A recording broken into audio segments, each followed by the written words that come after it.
ऐसा दिव्य कार्यक्रम लगता है कि चलता ही रहे, हम सुनते ही रहें। फिर भी आज इसका समापन है। जैसी हमारी परंपरा है कि समापन में ऐसे वचन, ऐसी वाणी हम अपने कान में, मस्तिष्क में लेकर के जाएं।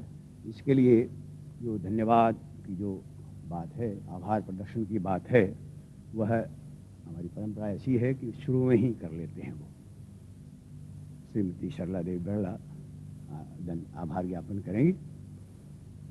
महाराज जी प्रवचन समाप्त करेंगे। इसके बाद एक क्रम और है, वह है कि शिव की स्तुति एक बड़ी श्रद्धा और भावना के साथ गाई हुई है, 2 मिनट की है।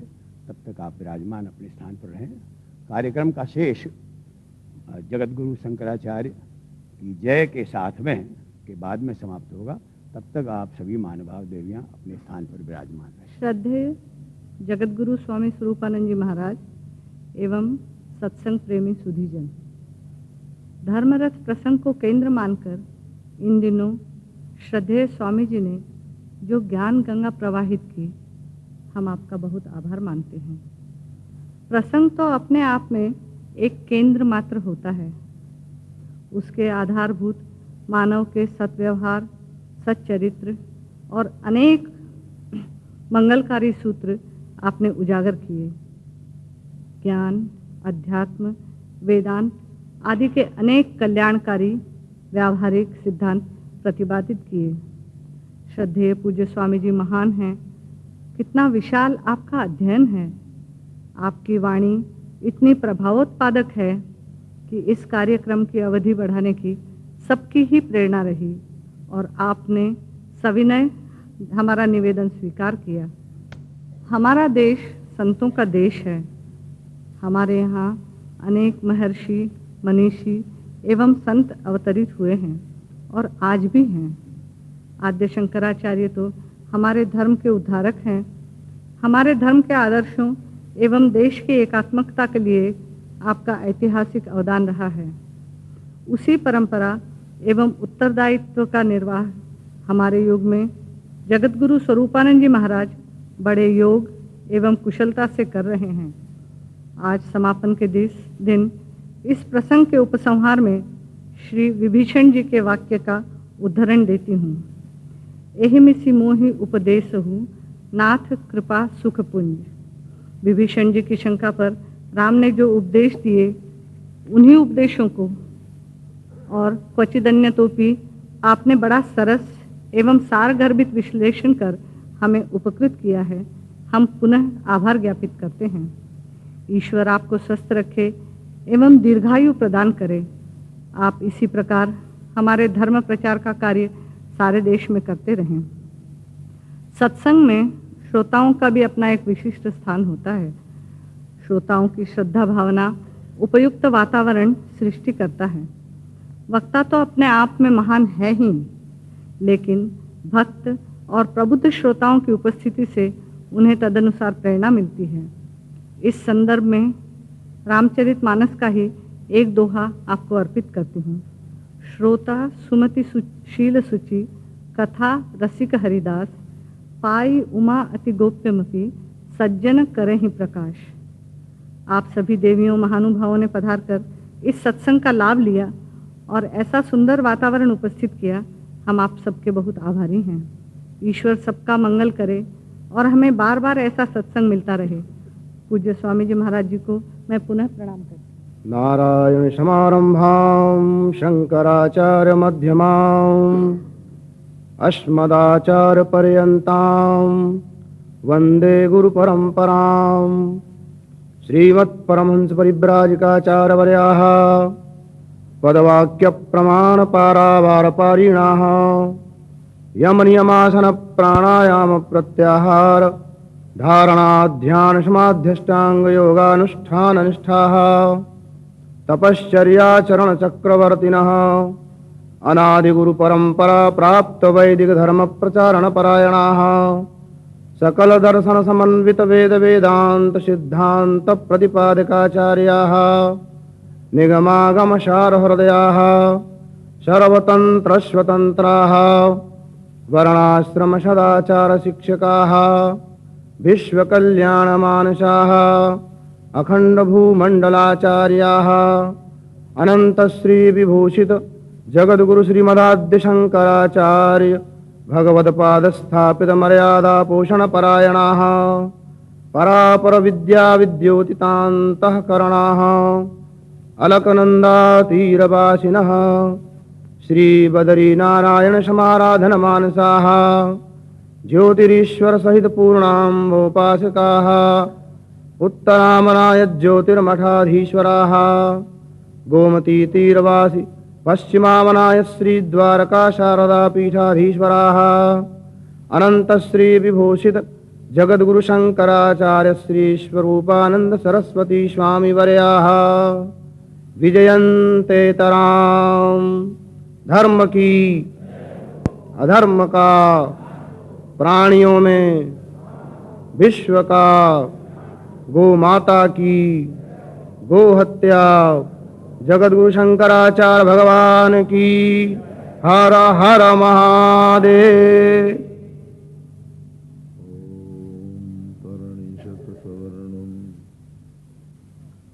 कर्णघूर्णद्विरेफा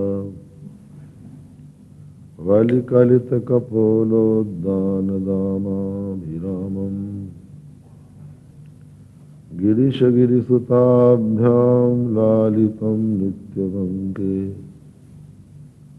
स्वजनभरणशीलं शीलये विघ्नराजम्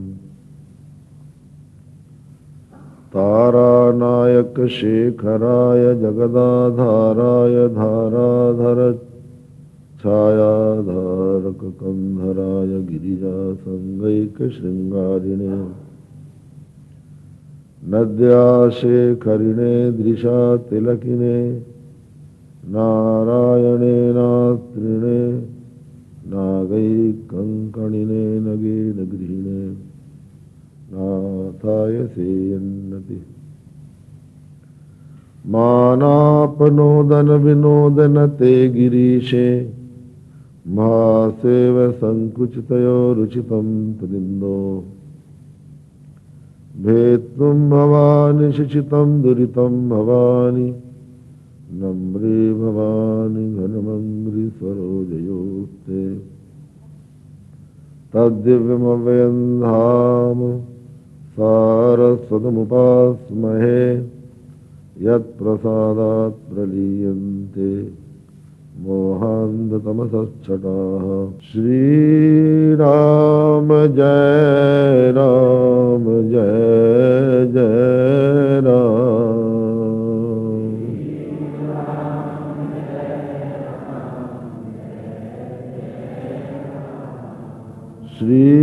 श्रीराम जय राम जय जय राम।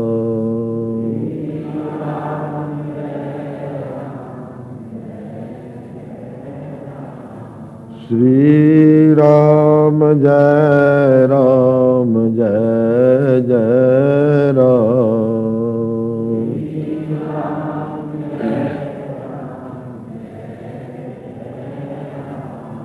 श्रीराम जय राम जय जय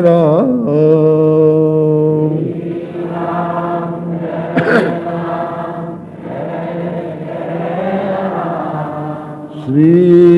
श्रीराम जय राम जय जय राम।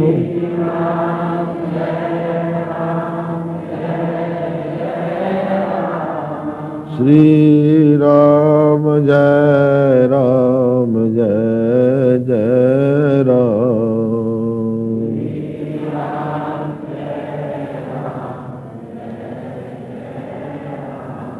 श्रीराम जय राम जय जय राम।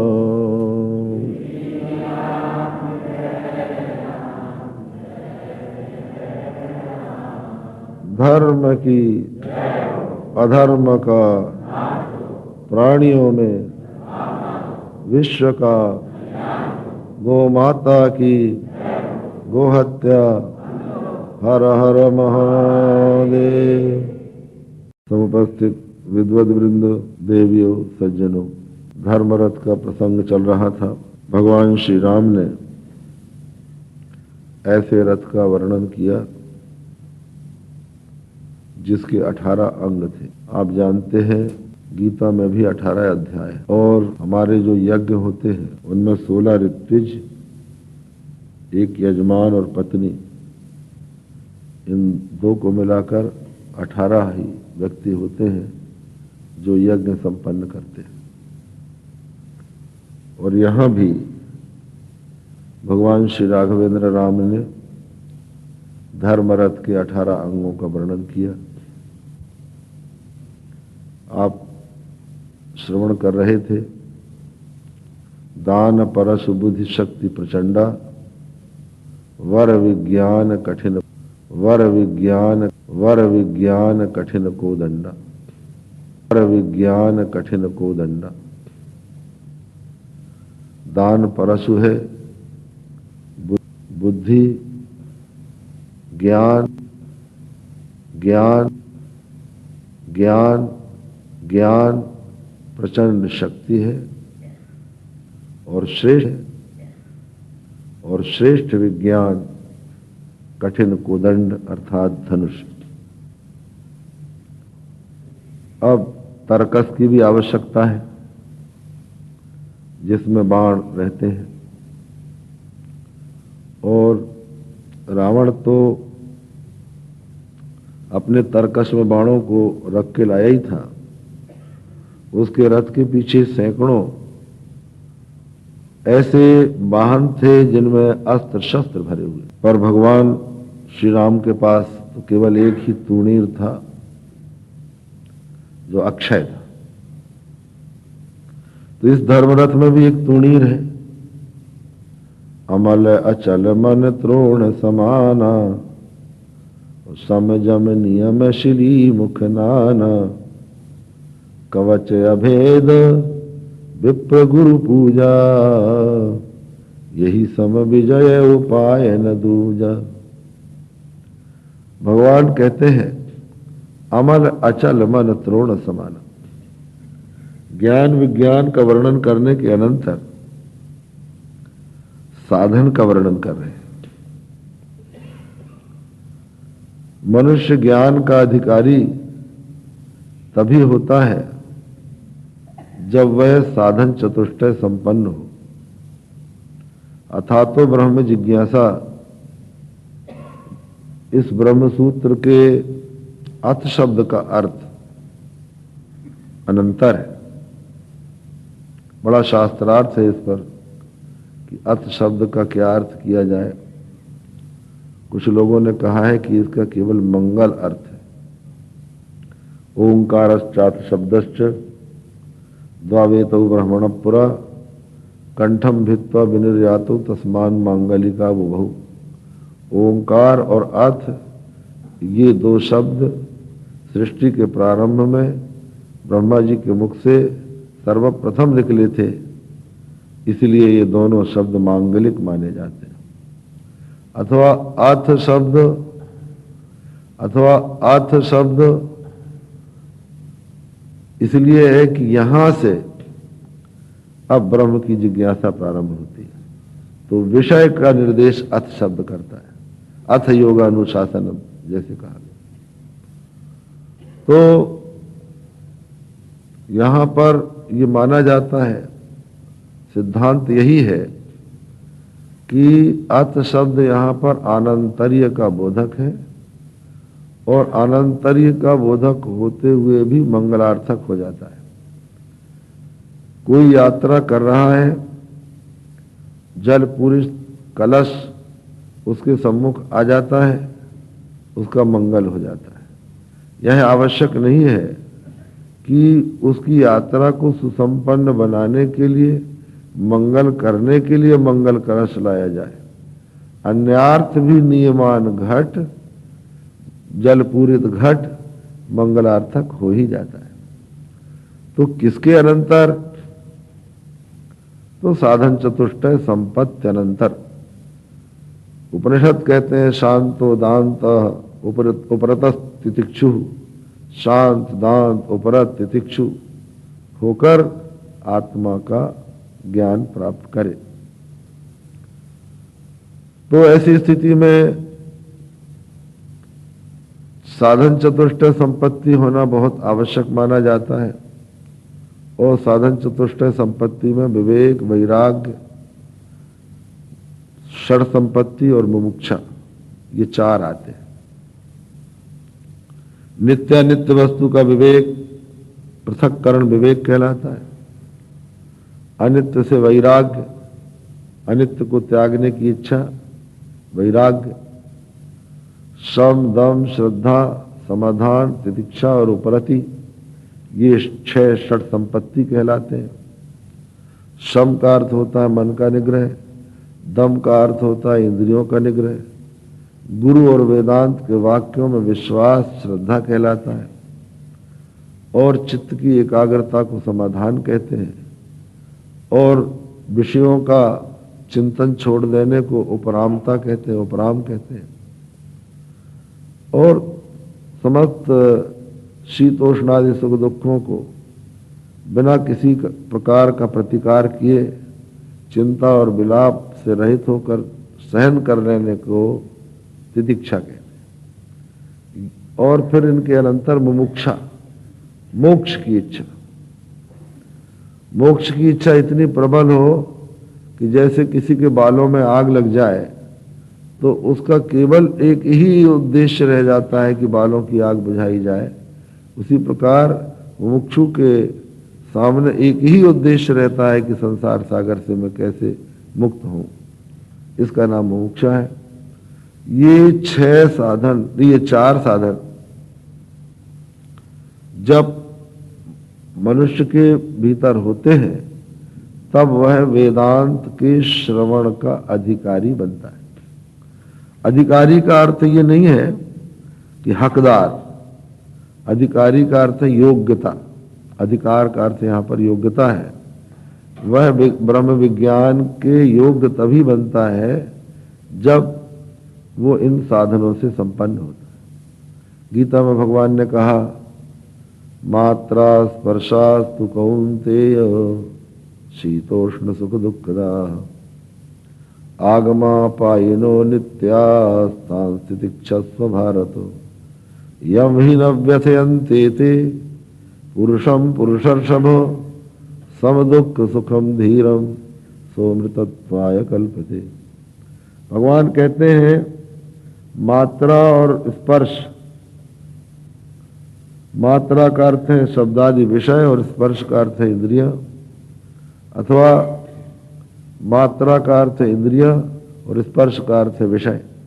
मियन्ते इति मात्रा विषया और स्पर्शा स्पृश्यन्ते अनेन, ये भी इस प्रकार से इनकी व्युत्पत्ति होकर मात्रा का अर्थ विषय हो जाएगा और इधर स्पर्श का अर्थ इंद्रिय हो जाएगा।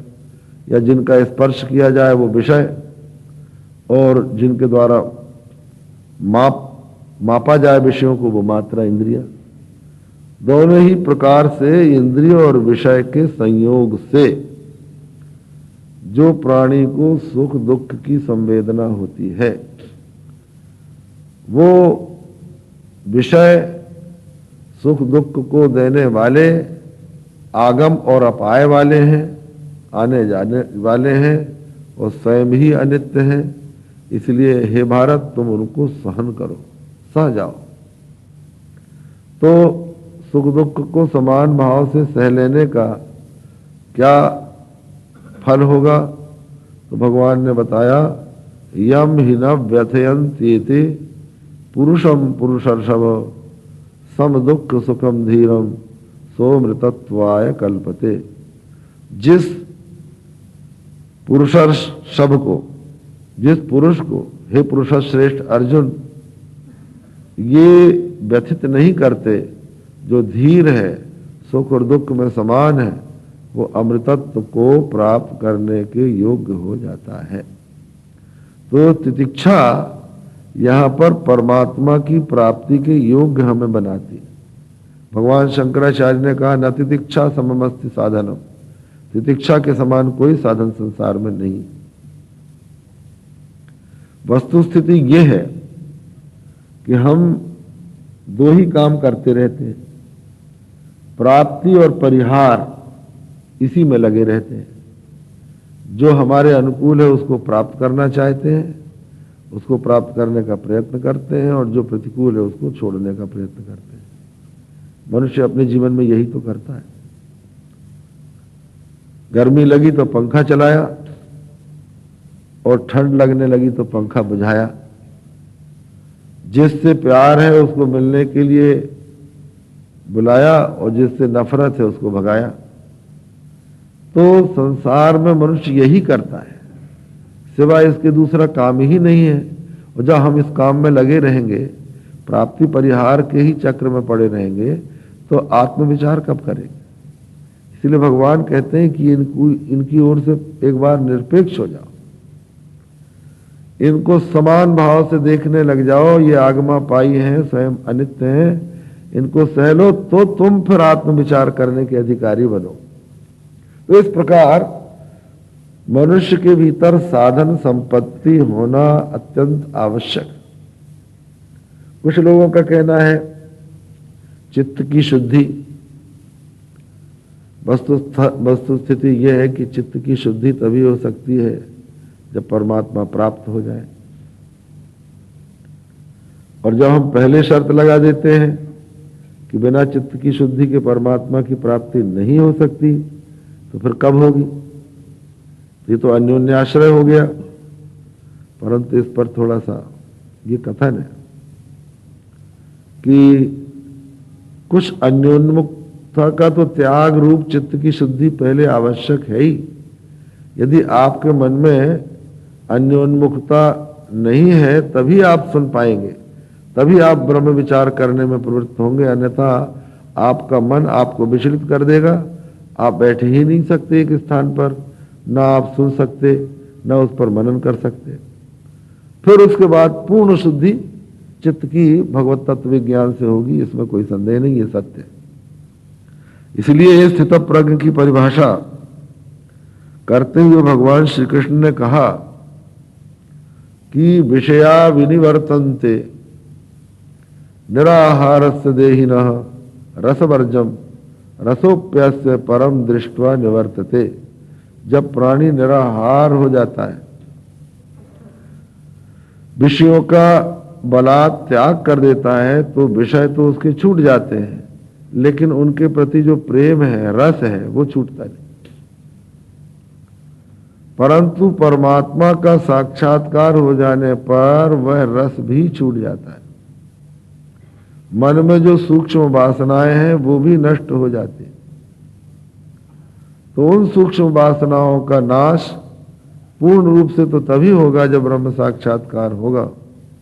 परंतु प्रारंभ में अंतर्मुखता अपेक्षित मानी ही जाती है।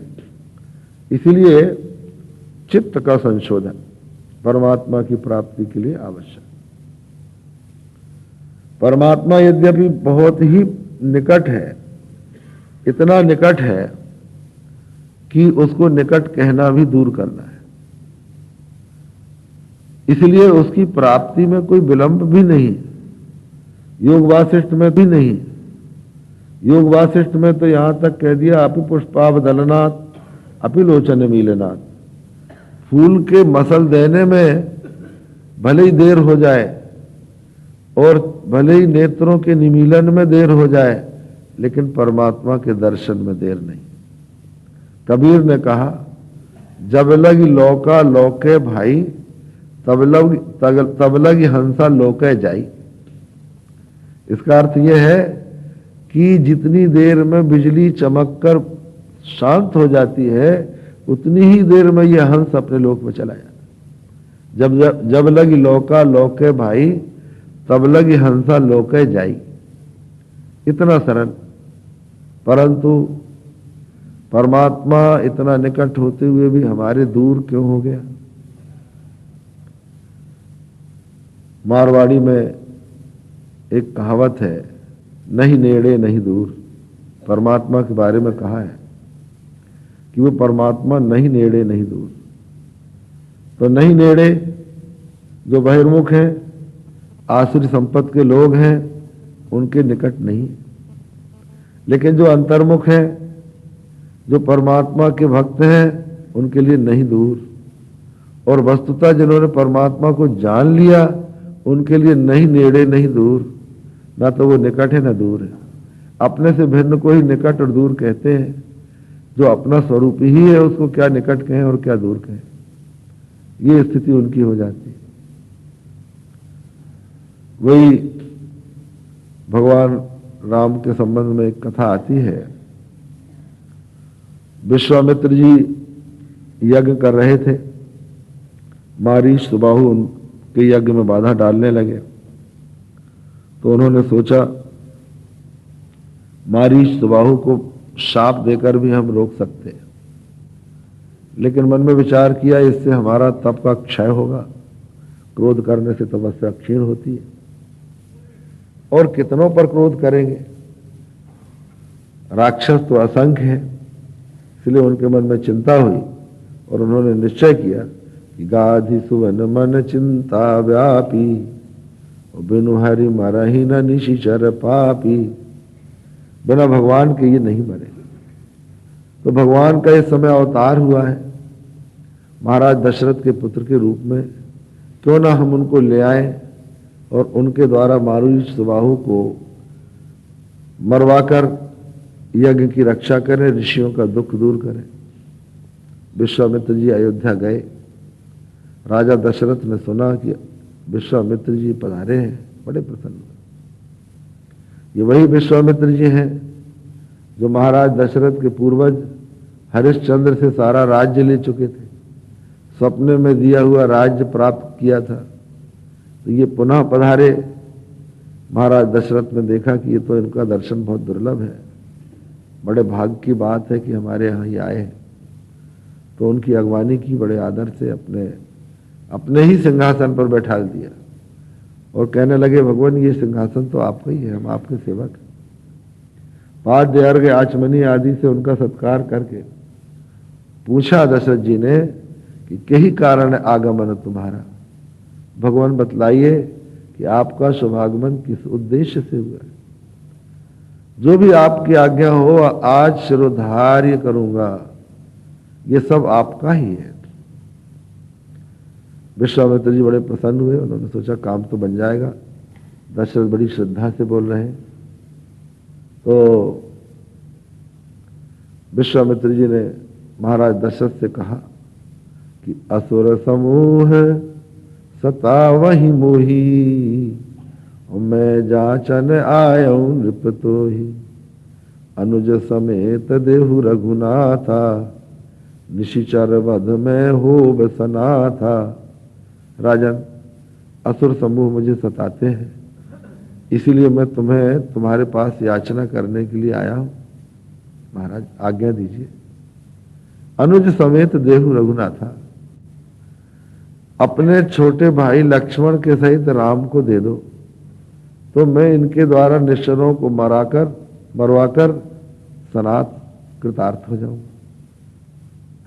जैसे ही विश्वामित्र जी ने राम और लक्ष्मण को देने के लिए कहा, दशरथ जी का हृदय पलट गया। उन्होंने कहा, ये तो बड़ा बुरा इन्होंने प्रश्न कर दिया। मन में बड़ा दुख हुआ और कहने लगे कि महाराज, चौथे पन पायऊ सुतचारी, विप्र वचन नहीं कहू विचारी। हे विप्र, पहले तो बड़े आदर से बोलते थे, अब जब मांग दिया राम लक्ष्मण तो कहने लगे आप तो विप्र है महाराज। ब्राह्मण बड़े निर्दय होते हैं, कुछ भी मांग लेते हैं। चौथे पद में मैंने 4 पुत्र प्राप्त किए हैं, आपने विचार के महाराज नहीं मांगा। आप जरा और सोच के बोलो। मांगहु धेनु मांगहु महाराज, मांगहु भूमि धेनु धन कोशा, सर्वस देऊ आजु सहरोषा, देह प्राण ते प्रिय कछु नाही, सो मैं देऊ निमिष एक माही। महाराज भूमि मांग लो, गऊ मांग लो, खजाना मांग लो, धन मांग लो, आज आप मुंह से कह भर दो, मैं सब दे दूंगा। और महाराज मुझे संसार में सभी को देह से प्रेम होता है, प्राण से प्रेम होता है, लेकिन आज आपको देह और प्राण मांगने पर भी देने में कोई संकोच नहीं होगा।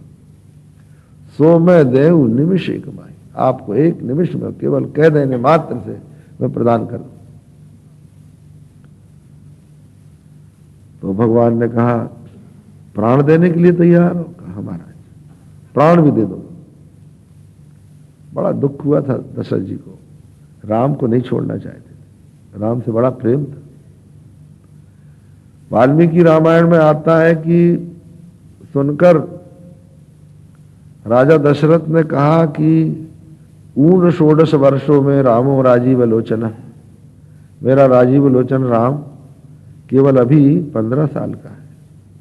महाराज जिन मारीच सुबाहु की बात आप करते हैं उनसे तो मैं भी लड़ नहीं सकता, मेरे ये छोटे छोटे सुकुमार बालक कैसे लड़े? आप कैसे मांग रहे हैं? तो देह प्राण ते प्रिय कछु नाही, सो मैं देऊ निमिष एक माही। तो कहा पुत्र, बोले सब सुतम वही प्रिय प्राण की नाई। महाराज पुत्र तो मुझे प्राणों के समान प्रिय है, ये कैसे दे दूं? तो मानो विश्वामित्र जी ने उनसे पूछा कि जब प्राण देने को तैयार हो तो प्राणों के समान पुत्र देने में क्या संकोच है? प्राण ही दे सकते हो तो प्राण के समान पुत्र दे दो।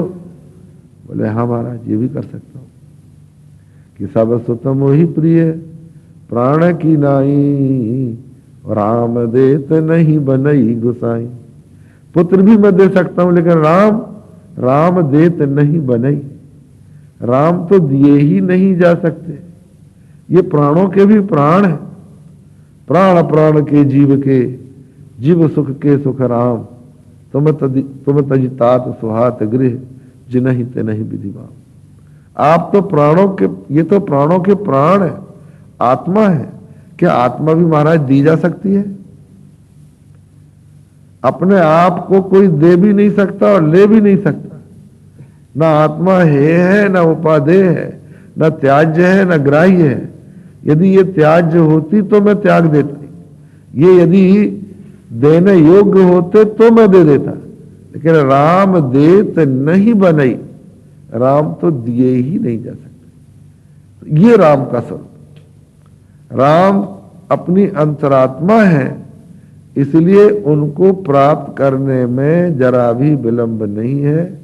और इसीलिए ये बात कही जाती है कि भगवान इतने निकट हैं कि उनको निकट कहना भी दूर करना है, क्योंकि अपने से भिन्न वस्तु ही निकट और दूर होती है।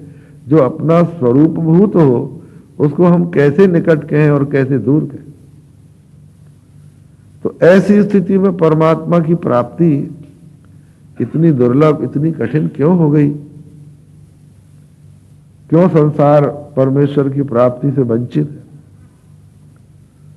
तो वस्तु स्थिति यही है कि अत्यधिक निकटता भी दर्शन में बाधक बन जाती है। उदाहरण के लिए समझ लीजिए कि हम दूरबीन के सहारे चंद्रमा को देख सकते हैं। कलकत्ते की या बंबई की किसी बहुत ऊंची इमारत में खड़े हो जाए तो पूरे कलकत्ते को देख सकते और उसके पार देख सकते हैं अपनी इन्हीं आंखों से। लेकिन आंखों के काजल को आंख से नहीं देख सकते, क्योंकि आंख का काजल आंख के बहुत निकट है। और जब आंख के काजल को आंख से नहीं देख सकते तो आंख से आंख को देखना तो और कठिन है, क्योंकि वो आंख काजल से भी निकट है। और जब आंख से आंख को देखना कठिन है तो आंख से मन को देखना तो और भी कठिन, क्योंकि मन आंख से भी निकट है। और जब मन को नहीं देख सकते तो मन से भी निकट बुद्धि को देखना और कठिन हो गया। और बुद्धि को जब नहीं देख पाते तो बुद्धि के भी निकट आत्मा को देखना तो और भी कठिन हो। कैसे देखें? ये निकटता हमारे लिए बाधक बन रही है। तो बुद्धिमान लोग कहते हैं कि यदि आंख का काजल आंख से देखना हो तो सामने शीशा रख लो, शीशे के सहारे आप आंख को आंख से देख सकते हैं, काजल को भी देख सकते हैं। बात तो कुछ बनी कि शीशे के सहारे मनुष्य निकट की वस्तु को देख सकता है, पर ऐसा कोई शीशा हमको मिले जो आत्मा का दर्शन करा दे। पर ये कांच के लोहे के शीशे से काम नहीं चलेगा। ये तो केवल हमारे पांच भौतिक स्थूल स्वरूप को ही दिखला सकता है। इससे तो हम अपने अंतःकरण को भी नहीं देख पाते। कबीर ने कहा, मुखड़ा क्या देखे दर्पण में, तेरे दया धर्म नहीं तन में। तू दर्पण में अपने मुख को ही तो देख रहा है, लेकिन भीतर अपने अंतःकरण को इस दर्पण के सहारे तू कैसे देख सकता है? इसके लिए तो आत्मनिरीक्षण की आवश्यकता है, अंतर्मुखता की आवश्यकता है। तो वो कौन सा दर्पण है जिसके सहारे हम आत्मदर्शन कर सकते हैं? वो दर्पण है हमारा निर्मल मन। निर्मल मन जन सो मोहि पावा। भगवान श्री राम कहते हैं, निर्मल मन का प्राणी मुझको प्राप्त कर लेता है। मुकुर मलिन अरु नयन विहीना, राम रूप देखहि किमि दीना। भगवान शंकर कहते हैं, जिनका मन रूपी मुकुर मलिन है और विवेक नेत्रों से जो रहित है, वे दीन राम के रूप को कैसे देख सकते हैं? मुकुर पहले बनाया जाता था, लोहे का मुकुर होता था, उसको इतना साफ किया जाता था कि उसमें अपना मुख दिखलाई पड़ने लग जाता था। अब तो कांच से काम चलाया जाता है, पहले मुकुर बनता था। पर उस मुकुर में दोष ये था कि उसमें जंग लग जाती थी, काई लग जाती थी। तो जंग लग जाने पर, काई लग जाने पर वो साफ नहीं रहता था, फिर उसमें मुख भी साफ नहीं दिखाई पड़ता था। तो काई विषय मुकुर मन लागी। मन रूपी मुकुर में अगर विषय की काई लग गई हो तो उससे आत्मा का दर्शन नहीं हो पाता। इसलिए मन का सर्वथा निर्मल होना, विषय रूपी काई से रहित होना आवश्यक। मन की निर्मलता क्या है, ये समझने की बात है। हमारे शरीर में यदि मैल लग जाए तो हम पानी से धोकर उसको छुड़ा सकते हैं, और कपड़ों में मैल लग जाए तो साबुन और पानी से छुड़ा सकते हैं। लेकिन मन का मैल क्या है? पहले मन का मैल ही समझ में नहीं आता, फिर उसके छुड़ाने के साधन को हम कैसे समझें? तो मन में जो विषयों की आशा है, मन में जो विषयों की वासना है, इसी का नाम मल है। पाप वासना, विषय वासना, इसी को मल कहते हैं। इस मल से जो रहित है, उस मन को हम निर्मल कह सकते हैं। तो मानस में गोस्वामी तुलसीदास जी ने बतलाया है कि मन को निरूप कब समझे? जानिए तब मन बिरुज गुसाई, जब उर्बल विराग अधिकाई। सुमति क्षुधा बाढ़ई नित नई, विषय आश दुर्बलता गई। तो विषय की आशा रूपी दुर्बलता, ये तो हो गई दुर्बलता, विषयों की आशा, और वैराग हो गया बल। और मनुष्य का विरक्त हो जाना, इसी का नाम मन की विरुजता है, निरोगता है। इस प्रकार का मन अमल, किसी प्रकार की मन में वासना न हो, तब परमात्मा का दर्शन होता। और साथ ही साथ अमल अचल, अमल होने के साथ साथ अचल भी होना चाहिए, निश्चल हो। तो अमल अचल मन त्रोण समान, ये माना जाता है कि कुछ वेदांत के अधिकारी जिज्ञासु कृतोपास्ती होते हैं और कुछ अकृतोपास्ती होते हैं। कृतोपास्ती उनको कहते हैं जिन्होंने सगुण ब्रह्म का साक्षात्कार उपासना के द्वारा प्राप्त कर लिया है, तो वो कृतोपास्ती। सगुण ब्रह्म का साक्षात्कार करने से उनका अंतःकरण समाधिस्थ हो चुका है। उन कृतोपास्ती अधिकारियों को केवल श्रोत्रिय ब्रह्मनिष्ठ सद्गुरु के मुखारविंद से शोधित तत्व पदार्थों की एकता के बोधक महावाक्यों का श्रवण करने मात्र से ब्रह्म साक्षात्कार हो जाता है। एक क्षण का भी उनको विलंब नहीं लगता।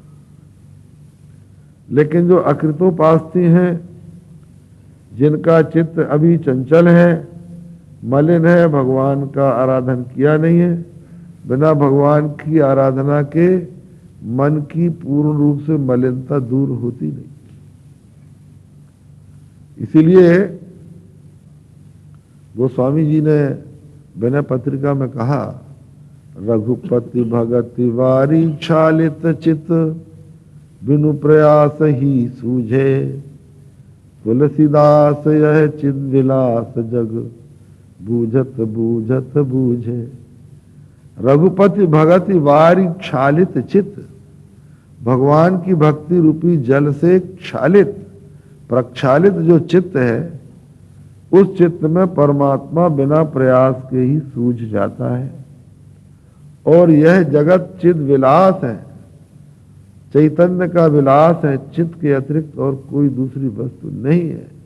ये सूझत सूझत सूझे, अपने आप उसको सूझ जाता है कि एक ब्रह्म को छोड़कर दूसरी कोई वस्तु है ही नहीं। सारा संसार ब्रह्ममय है। ब्रह्ममय क्या है? ब्रह्म स्वरूप ही है। सर्वम खल्विदम ब्रह्म, वासुदेव सर्वमिति, स महात्मा सुदुर्लभा, सर्वम वासुदेवम, वासुदेव वासुदेव ही सब कुछ। यहां वासुदेव शब्द का अर्थ है जिसमें सब प्राणी वास करें, उसका नाम वासु। बसंती अस्मिन इति वासु। और द्योतनात्मकत्वाद देवः, जो द्योतनात्मक है, प्रकाशक स्वरूप है, वो देव। वासुश्चासौ देवश्च वासुदेवः, जो वासु है अर्थात सबका अधिष्ठान है, और देव है माने सब प्रकाश है। तो सर्वाधिष्ठान सब प्रकाश परब्रह्म परमात्मा ही सर्व है, उसके बिना और कोई दूसरी वस्तु नहीं है। नान्यत किंचन मिशत, दूसरी कोई वस्तु है ही नहीं। नेह नानास्ति किंचन, उस परमात्मा के अतिरिक्त और कोई दूसरी वस्तु की सत्ता ही नहीं है। इस प्रकार की जिसकी धारणा है, स महात्मा सुदुर्लभा, ऐसा महात्मा बड़ा दुर्लभ है। तो ये कब होता है? सर्वत्र वासुदेव के दर्शन उसी को होते हैं जिसने भगवान की भक्ति से अपने हृदय के मलों को दूर कर दिया। श्रीमद् भागवत में आता है, यर्यब्जनाभ चरणै शणयोर्भक्त्या चेतो मलानि विधमेद गुण कर्म जानी, तस्मिन् विशुद्ध उपलभ्यत आत्मतत्वं, साक्षाद यथा मनिदृशो सवितृ प्रकाशः। जब भगवान कमल नाम के चरण कमलों की प्राप्ति की उत्कट उत्कंठा रूपी भक्ति से चित्त के समस्त गुण और कर्म से उत्पन्न होने वाले मलों का, दोषों का विधूनन हो जाता है और मन सर्वथा शुद्ध हो जाता है, तो उस मन में जैसे निर्मल नेत्र से सूर्य का स्पष्ट दर्शन होता है, उसी प्रकार परमात्म तत्व का दर्शन होता है। ऐसा मन हो, अमल अचल मन तृण समाना। एक बार मन को समाधिस्थ बनाना पड़ता है, तब परमात्मा का दृढ़ अपरोक्ष होता है। निर्विकल्प समाधिना स्फुटम ब्रह्म तत्व अवगम्यते बुधैहि नान्यथा चलतया मनोगते प्रत्ययांतर मिश्रितो भवेत्। निर्विकल्प समाधि के द्वारा स्फुट रूप से स्पष्टम यथा स्यात् तथा बुद्ध पुरुषों को ब्रह्म तत्व का बोध होता है। जब तक मन चंचल रहता है तब तक दूसरी वृत्तियों से वो मिल जाता है। इसलिए एक बार मन का पूर्ण रूप से शांत निर्विकल्प होना आवश्यक।